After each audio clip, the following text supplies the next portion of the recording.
Ադրբեջանը հաստատեց, որ Ստեփանակերտի եկեղեցին ոչնչացրել է հիմնովին, այդ մասին ավելի վաղ հայկական կողմից մտահոգիչ տեղեկություններ էին ստացվել։ Ի վերջո Ալիևը ինչ է անում։ Արցախում հայկական ժառանգությունը, թե հայկական հետքն է ոչնչացնում։ Գիտեք, Ալիևը անում է այն, ինչ անում էին ադրբեջանցիները մինչև այս բոլոր այն բնակավայրերում, որոնք հայտնվել են իրենց վերահսկողության ներքո, ես հիշեցնեմ, որ սրանից առաջ էլ լրջագույն ոչնչացման այսպես գործողություն տեղի ունեցավ Նախիջևանում հայկական խաչքարերի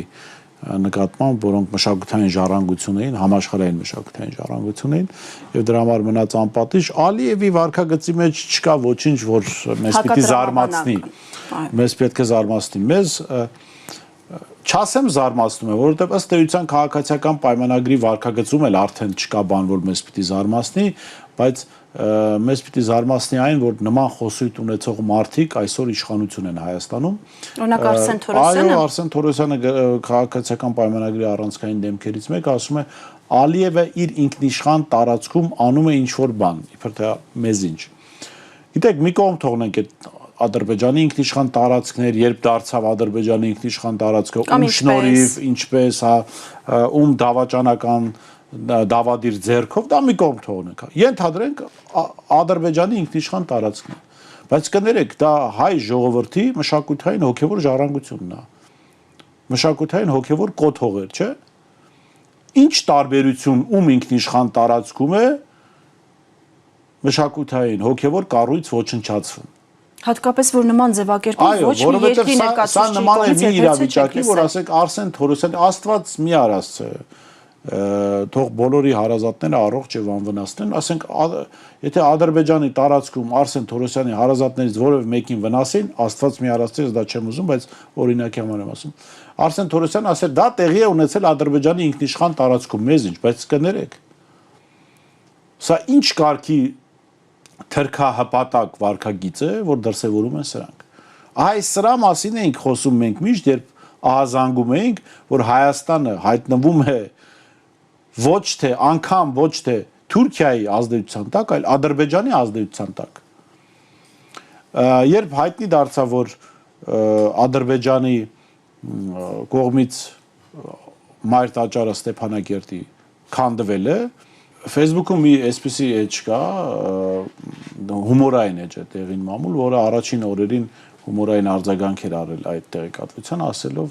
գրված էր, որ Հայաստանի իշխանությունները ճշտում են Բաքվի իշխանություններից, արդյոք իրենք կարող են արձագանքել Բաքվի բարբարոսություններին։ Թույլտվություն են հարցնում։ Սա առաջին հայացքից հումոր է,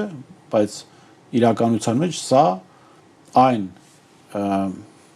այն իրականությունն է, որը ձևավորել է քաղաքացիական պայմանագիրը Նիկոլ Փաշինյանի գլխավորությամբ, եւ երբ մենք խոսում ենք այդ վտանգների մասին, որ Հայաստանը իր ինքնիշխանությունը ոչ թե զիջել է անգամ Թուրքիային, այլ Ադրբեջանին, դրա արտացոլումն է։ Իրականում Ադրբեջանը այսօր դեռ ոչ այդքան տեսանելի, ոչ հրապարակային, բայց մեր կյանքի տարբեր բնակավարների վրա էական ազդեցություն ունի։ Էական ազդեցություն ունի։ Ադրբեջանը Աստված մի արած, ինչում ես համոզված եմ, որ դրա հնարավորությունները շատ քիչ են, Նիկոլ Փաշինյանի իշխանության պահպանության դեպքում